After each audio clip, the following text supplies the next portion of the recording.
Bienvenue sur Teach, votre émission d'enseignement et des maturités spirituelles. Nous sommes en train de continuer ce qu'on a commencé depuis le début de cette semaine. Nous sommes en train de parler des problèmes récurrents dans les foyers, dans les familles. Et nous trouvons ici les réponses bibliques ou bien les vérités bibliques fortes qui peuvent nous aider justement à aborder ces problèmes, encore qui sont des problèmes récurrent. Ça finit par arriver dans toutes les familles, c'est arrivé même dans les familles de la Bible. Aujourd'hui, on va parler d'un phénomène assez malheureux qui malheureusement est réel au centre de nos familles, la tromperie et la manipulation. Au milieu de nous, une chose détruit nos familles. Parents, enfants, mari, femmes, dans la vie à la maison, lorsqu'il commence à se faire manipulation et tromperie, lorsque les actes sont posés intentionnellement sans que l'autre n'en soit réellement informé et qu'on guide sa volonté rien que pour qu'il puisse plaire à la nôtre, quand il y a manipulation et tromperie dans la famille, eh bien, c'est un problème qui doit être résolu.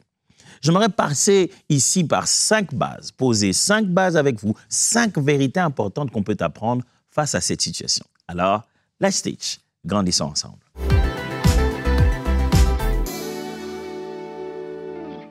La première vérité que je voudrais partager avec vous est celle-ci.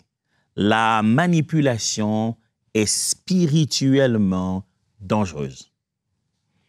La manipulation est spirituellement dangereuse. Lorsque vous vous mettez à manipuler quelqu'un, manipuler veut simplement dire user des moyens et des techniques pour faire à quelqu'un d'autre sa volonté sans que cette personne en soit consciente et consentante. Je vais répéter ça. La manipulation, ce n'est pas une simple influence pour qu'une personne fasse quelque chose de bien. Non. Je parle ici du fait qu'une personne use de ses moyens et des circonstances qu'il a en se basant sur une ignorance que vous avez de l'information et de ses intentions. Il se base sur cette ignorance-là pour vous faire ce que lui, il voulait. Et cela sans que vous en soyez conscient et surtout sans que vous n'en soyez consentant. Donc, à aucun moment, vous vous souvenez avoir dit intentionnellement et sincèrement oui, en connaissance de cause.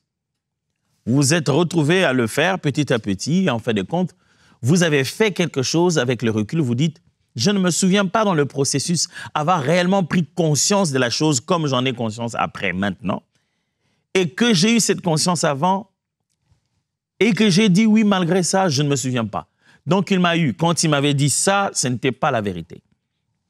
Quand il m'avait fait croire là, ce n'était pas la vérité. J'ai juste suivi sans savoir dans quoi je m'embarquais petit à petit. Ça existe dans la famille. Qu'un membre de famille, parce qu'il veut à tout prix avoir un peu d'argent et aller faire un voyage comme il le veut, il finit par vous faire réaliser à toute la famille qu'il est urgent et impérieux de vendre la parcelle qui est l'héritage familial, parce que c'est ça qui va aider nos enfants, qui va aider toute la famille à être stable. Au fond, ce qu'il veut, c'est qu'en vendant cette parcelle, il ait la part dont il a besoin pour faire ce qu'il veut.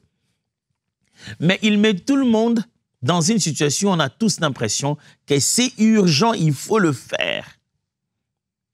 Combien de membres de famille ne manipulent pas leurs frères, leurs sœurs? Combien de maris ne manipulent pas leurs femmes?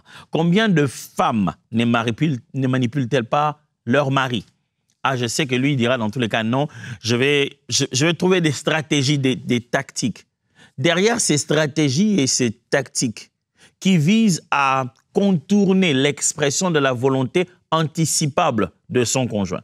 C'est-à-dire, on sait que lui, je connais bien, je le connais. Si je lui dis, il va dire non. Alors, on se dit, comment je vais tourner pour qu'il dise oui dans tous les cas?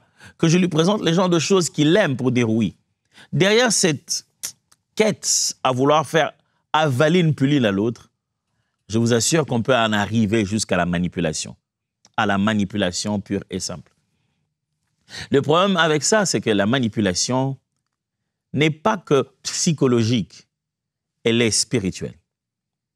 La manipulation est aussi spirituelle et elle est dangereuse.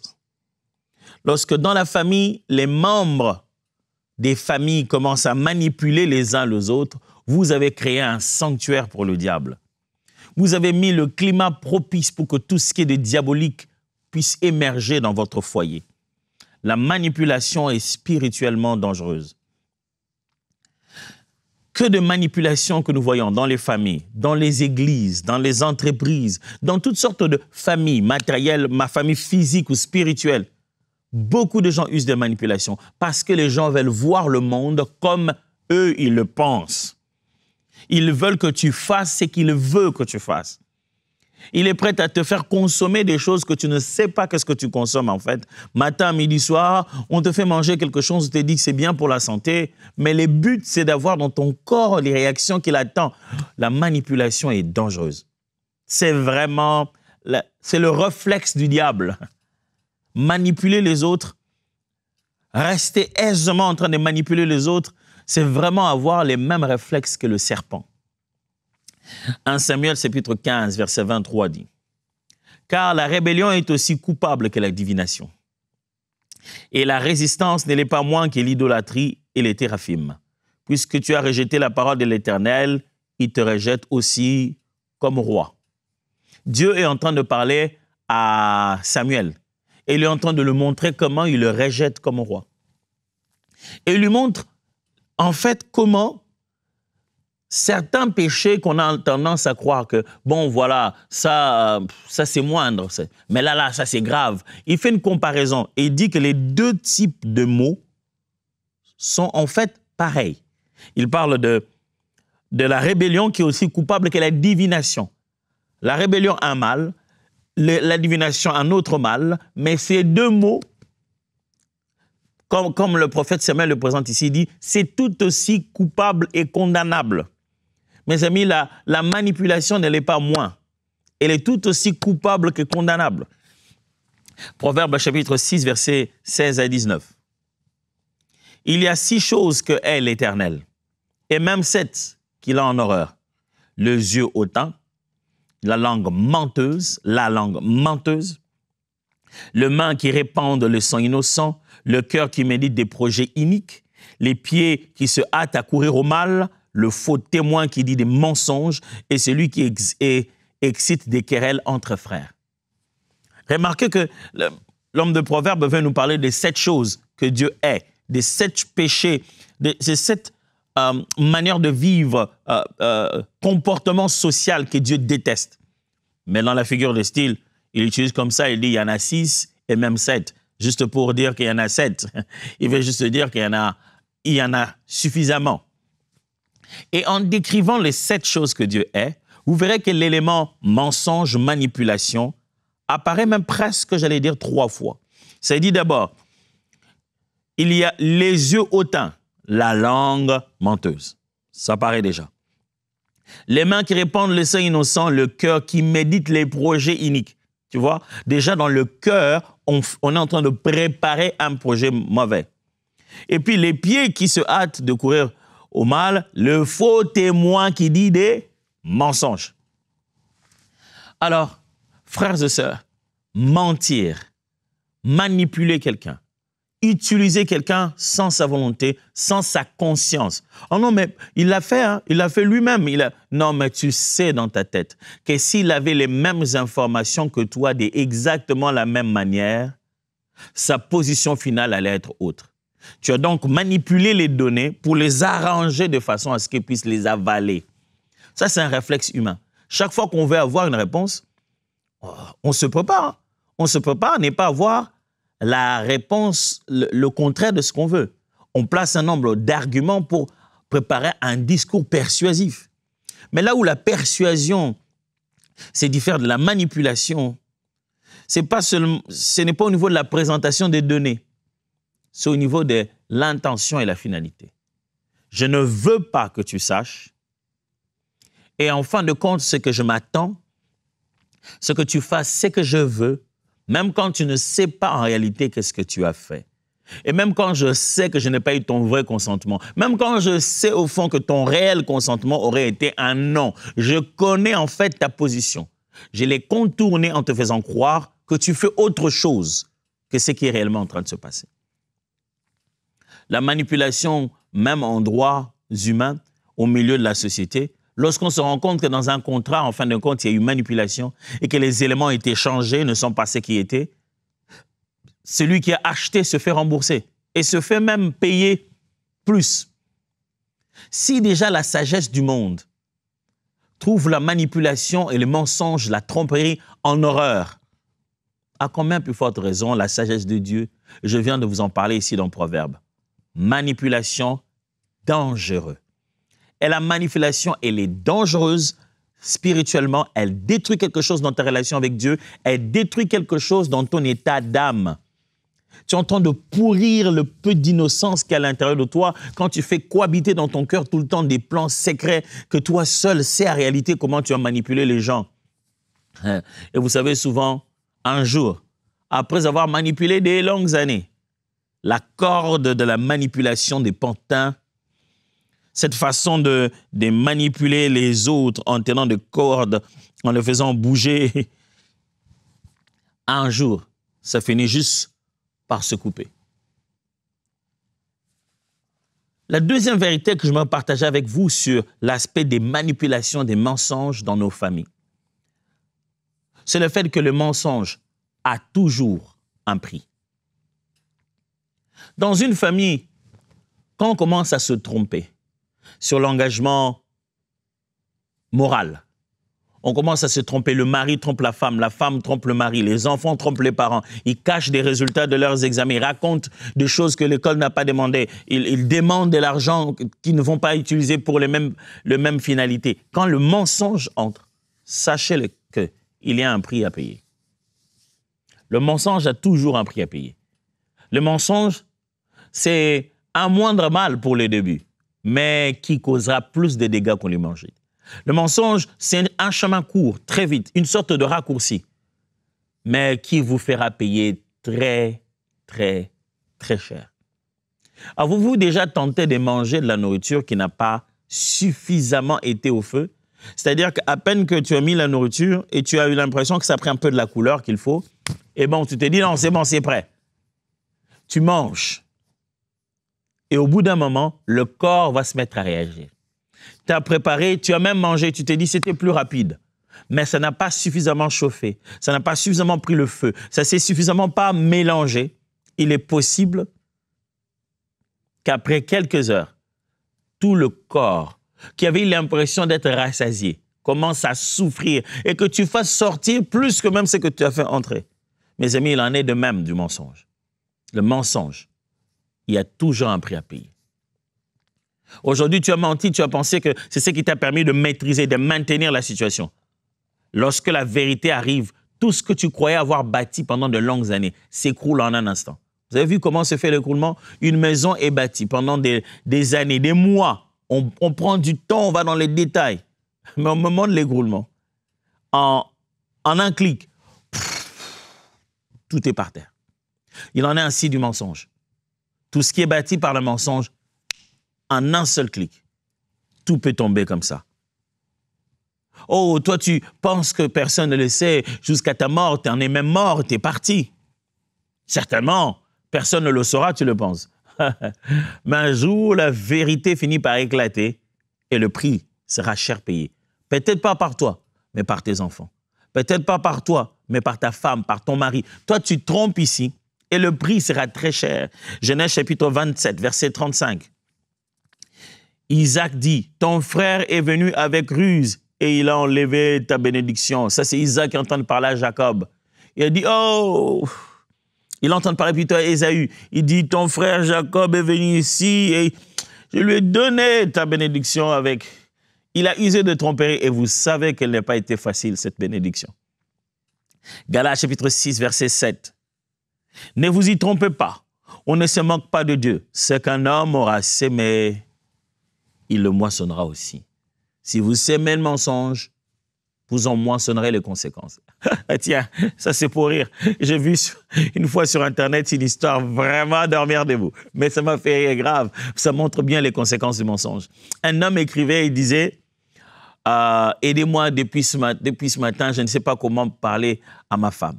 Pourquoi? Il raconte l'histoire, il dit, en fait, je donne qu'un exemple. Il dit, en fait, chaque fois quand je vais prendre mon salaire, quand je reviens à la maison, je donne toujours un certain montant à ma femme. Disons que, donnons un exemple, il avait toujours un salaire de 800 $ et chaque fois, il ramenait à la maison 300 $. Donc, sa femme serait qu'on le paye 300 $.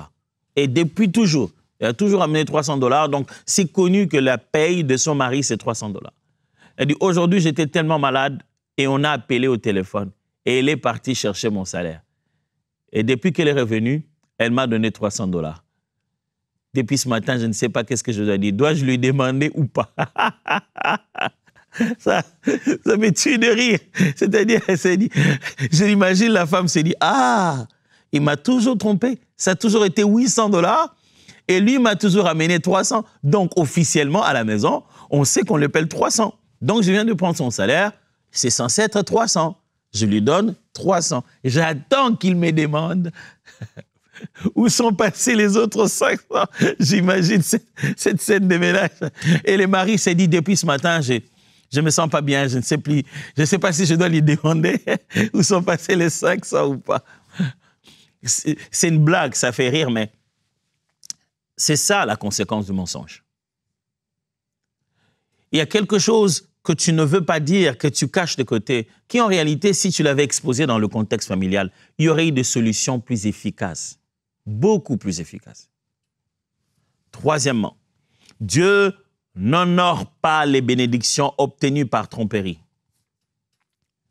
Dieu n'honore pas les bénédictions obtenues par tromperie. J'aimerais même retirer le mot bénédiction.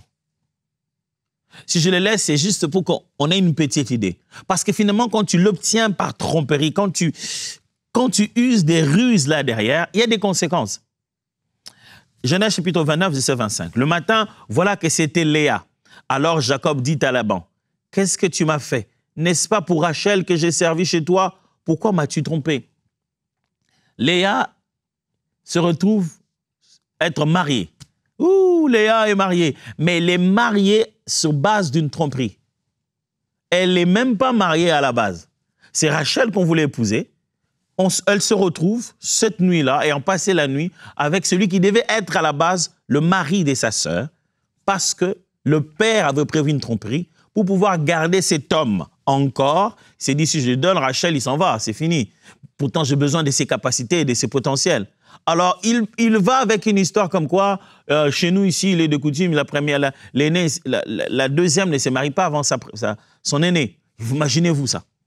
De toutes les années que cet homme restait chez eux, minimum 7 ans déjà. Et jamais personne n'a daigné lui dire ça comme vérité. Tromperie. Et voilà, Léa est à l'intérieur par une tromperie. Et vous allez pouvoir voir durant toute la vie de Léa, elle n'a pas eu de la joie. Elle a souffert d'avoir un mari qui, à la base, ne l'a pas aimée. Au point que même la naissance des enfants devenait des noms qui rappelaient les souffrances qu'elle vivait dans sa relation avec son mari. Waouh! Proverbe chapitre 10, verset 22 dit, « C'est la bénédiction de l'Éternel qui enrichit. Elle ne la fait suivre d'aucun chagrin. » Quand Dieu se met à bénir et que lui a donné, il n'y a aucune douleur. Il ne fait pas suivre sa bénédiction des problèmes. Dieu ne te donne pas et bénédiction et des problèmes. Non. Alors c'est important, bien-aimé, de ne pas acquérir de l'argent à la maison par tromperie. Vous appelez ça bénédiction. Nous tous, frères et sœurs, on ne connaît pas ce que vous faites dans la vie. Quand vous venez témoigner en disant « Je rends grâce à mon Dieu qui m'a béni, voilà, j'ai cette voiture. » On rend grâce à Dieu, on voit une belle voiture, alléluia. Mais toi, tu sais quels sont les chiffres que tu as manipulés pour avoir cette voiture. Toi, tu sais qu'est-ce qui en réalité tu as pris comme corruption pour avoir ce véhicule. Toi, tu sais avec qui tu as couché pour avoir ce véhicule. Quand à la base de ce que toi tu as comme tu appellerais sa bénédiction, à la base, au fond, c'est une tromperie, c'est un mensonge. Tu es en train d'amener du poison dans la maison. Tu es en train de nous empoisonner d'une manière ou d'une autre. Et Dieu n'honorera pas ça. Dieu n'honore pas ça. Ça n'honore pas Dieu. Dieu n'est pas heureux, il n'est pas content de voir la situation de cette manière. Quatrièmement, Souvenez-vous, nous sommes en train de parler de la tromperie, du mensonge, de la manipulation dans la famille. Combien c'est destructeur. La vérité finit toujours par éclater, je l'ai presque dit déjà. 4e point, la vérité finit toujours par éclater. Vous savez, la vérité, c'est comme de l'air. Elle est là, elle est présente, elle est invisible.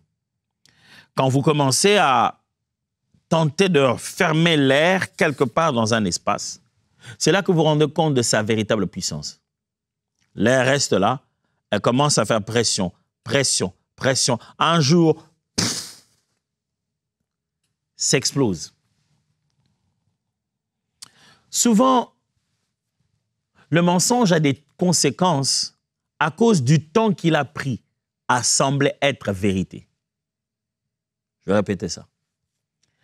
Les conséquences du mensonge sont souvent fortes parce que il a pris beaucoup de temps à feindre, à sembler être la vérité. Quand une personne est restée longtemps avec un mensonge, quelque chose qui en fait a donné l'impression d'être vrai, plus longtemps ça a duré, plus le jour où on va le découvrir, ça va faire mal. Un de mes aînés dans la foi me disait toujours, pour me donner cet exemple, il me disait, le mensonge, c'est comme aller cacher un repas dans un endroit. Tu le caches aux yeux des gens, le temps passe, ça pourrit. Plus longtemps tu le gardes là, plus ça va sentir. Le plus vite que tu as gardé ce repas dans un coin, le plus vite ressors-le, ouvre, montre à tout le monde qu'est-ce qu'il y a à l'intérieur. Ça ne va pas sentir autant. Mais plus longtemps tu le gardes là-bas, plus ça va sentir. Et mes amis, la vérité finit toujours par éclater. De votre vivant ou de votre absence, quand vous serez vivant ou quand vous serez mort, la vérité finit toujours par éclater. Le problème avec ça, c'est que vous ne savez pas. Vous n'avez pas le droit de vous dire, cette vérité ici, c'est juste quand je serai mort. Ce n'est pas vous qui décidez à quel moment ça éclate. Lorsque la vérité éclate dans la famille, ça détruit la famille. C'est là que les uns les autres se disent, oh, oh, oh, oh, oh, oh, oh. Depuis tout ce temps-là, nous, on a toujours cru que. Nous, on a grandi en pensant que.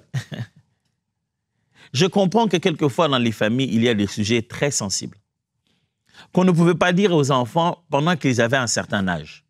Mais il est bon qu'on puisse les asseoir et leur communiquer ces réalités dans un contexte où ils comprendront pourquoi ils ont été tenus ignorants de certains faits. Mais s'ils finissent par le découvrir eux-mêmes comme une vérité cachée, vous n'aurez pas les mêmes réactions du tout. Que ce soit le fait qu'un enfant ait été adopté, que ce soit le fait qu'un enfant ait été le produit d'un inceste, que ce soit le fait qu'on n'ait pas dit certaines choses sur son mariage d'avant, que ce soit le fait qu'on ait des promesses qu'on a toujours eues, qu'on n'a jamais dit aux autres, qu'on nous avait promis ça, tout le monde va dans une direction en pensant que vous tous, vous êtes ignorants, pendant que toi, tu sais très bien là où tu vas. Il y a des vérités qu'il faut toujours finir par mettre à table et les clarifier avant qu'elles ne viennent être révélées sans votre consentement. Luc chapitre 8, verset 17. « Car il n'est rien de caché qui ne doit être découvert, ni de secret qui ne doivent être connus et mis à jour. » Il n'y a rien. C'est Jésus qui dit ça. Il n'y a rien. Rien. Dans rien, il n'y a rien. C'est-à-dire, je ne sais pas de quoi tu parles, mais la Bible dit, il n'y a rien qui doit être caché. Psaume 103, verset 6 dit, l'Éternel fait justice. Il fait droit à tous les opprimés. Dieu est un Dieu de justice. À un moment donné, il va prononcer son jugement. Il va faire droit. Il va faire droit aux opprimés. Quelqu'un peut avoir souffert tellement longtemps sous le poids d'un mensonge. Dieu est juste. Un jour, sa justice va se manifester et le mensonge va être exposé. Enfin, 5. Le pardon est possible. La restauration aussi. Le pardon est possible, frères et sœurs. Il est possible que pendant qu'on découvre qu'il y avait un mensonge à la base, on soit capable de pardonner. Le mal, c'est que quand quelqu'un veut qu'on lui pardonne, il veut tout de suite qu'on ait aussi une attitude. C'est-à-dire qu'on le pardonne et en même temps, on fasse comme si de rien n'était complètement, qu'on oublie tout. Attendez. Quelqu'un a vécu, a reçu pendant un moment une douleur, une souffrance, un mensonge. Le moment où on le découvre, ou le moment où tu t'exposes, attends-toi à ce que cette personne, non seulement te pardonne, gloire à Dieu, mais qu'elle fasse son petit deuil, je dois appeler ça comme ça, qu'elle vive sa douleur. Ne dis pas, non, toi tu es enfant de Dieu, tu m'as pardonné, tu dois oublier. Mon ami, le bouton de pardon et le bouton d'oubli chez l'homme, ce n'est pas le même bouton. Chez Dieu, c'est la même chose. Chez l'homme, il commence par dire, ouh, je pardonne. Et il va au-delà de ses sentiments. Ce n'est pas un ressenti, c'est une décision. Quand il a pris une décision dans sa tête de ne pas penser se venger ni te remettre ta faute, il t'a pardonné. Mais alors, le ressenti vient avec le temps pour que ça se corrige. Mais le pardon est possible. Alors, ne laisse pas courir le mensonge encore. Cherche le pardon maintenant. Parce qu'il y a des moments où le pardon peut venir, mais avec beaucoup de conséquences. Le pardon peut venir et sans aucune possibilité de réconciliation. Où la personne dit, oui, je te pardonne, mais plus jamais, je ne veux plus jamais vivre à tes côtés. Mes amis, parlons-en maintenant. Parlons-en quand on est encore en famille. Au lieu que les gens puissent aller savoir ça de loin. C'est là qu'ils découvrent qu'en réalité, ta famille t'avait menti. Genèse chapitre 50, verset 21. Genèse 50, 21. Soyez donc sans crainte. Je vous entretiendrai, vous et vos enfants. Et il les consola et parla à leur cœur. Vous imaginez ça? Ça, c'est Joseph. Joseph qui a souffert avec ses frères qui l'ont vendu. Et ses frères se rendent compte que, oh, c'est Joseph, oh là là, on est à sa merci. Maintenant, ils sont censés venir vivre en Égypte. Joseph leur rassure, dit, n'ayez pas peur, je prendrai soin de vous, et vos enfants. Ne vous inquiétez pas, je ne vais pas vous remettre le mal que vous avez fait. Vous avez menti à mon père que je suis mort depuis tout ce temps. Mais maintenant, là, c'est le temps du pardon. Éphésiens chapitre 4, verset 32. Soyez donc les uns envers les autres compatissants, vous pardonnant réciproquement comme Dieu vous a pardonné en Christ. La Bible nous apprend à pardonner un mensonge. Mes amis, si nous ne pouvons pas pardonner le mensonge, ce monde va s'écrouler parce que le mensonge est tellement partout. Et dans le contexte familial, il faut beaucoup de pardon pour ces petits et ces grands mensonges, pour ces manipulations directes, conscientes ou inconscientes. Il faut un grand pardon. Ça fait mal de se rendre compte que l'autre m'a manipulé, qu'il ne me disait pas la vérité. Ça fait très mal, je vous assure. Mais sans le pardon, aucune famille ne peut persister. Laissez-moi prier pour votre famille. Abba, je prie pour cette famille. Ça semble être irréparable. La vérité s'est exposée au grand jour. L'homme a tout compris. La femme a tout compris. Elle a tout compris de où allait l'argent, où allait le mari, quelles étaient ses intentions, l'injustice qu'il a vis-à-vis des enfants, comment il les traite les uns les autres. Les enfants ont tout compris. Un grand frère, on a fini par savoir ce qu'elle avait dans le cœur, cette sœur. La vérité est là au grand jour, pas parce que les gens l'ont révélé, mais parce que le mensonge a été démasqué. La manipulation a été exposée. Je t'en prie, Seigneur. Là où les hommes n'arrivent pas à ramener paix, que ton œuvre dans le cœur ramène la famille ensemble. Exauce-moi, je t'en prie, au nom de Jésus. Amen. N'hésitez pas de nous faire parvenir vos témoignages sur la manière dont Dieu va travailler dans votre famille. Vous pouvez aller tout de suite sur l'application Teach, télécharger l'application si vous ne l'avez pas, mais faites-nous parvenir vos témoignages. Il suffit d'aller sur emcitv.com/app-teach ou alors vous scannez ce QR code qui apparaît tout de suite. Allez sur cette application, partagez-nous vos questions et pourquoi pas sur nos différentes plateformes, nous parler de votre témoignage, de ce que le Seigneur a fait dans votre famille. Alors on se voit demain pour continuer encore. Dieu vous bénisse. Chers frères et sœurs, vous tous qui attendez impatiemment la sortie de l'application Ma Bible, j'ai eu l'opportunité il y a quelques jours lors de notre grande conférence Pentecôte 2025 de communiquer un message important concernant la sortie de ma Bible et il faut absolument que vous puissiez l'entendre. Alors je vous invite dès maintenant à vous connecter sur le site mabible.app pour regarder cette vidéo. Que Dieu vous bénisse.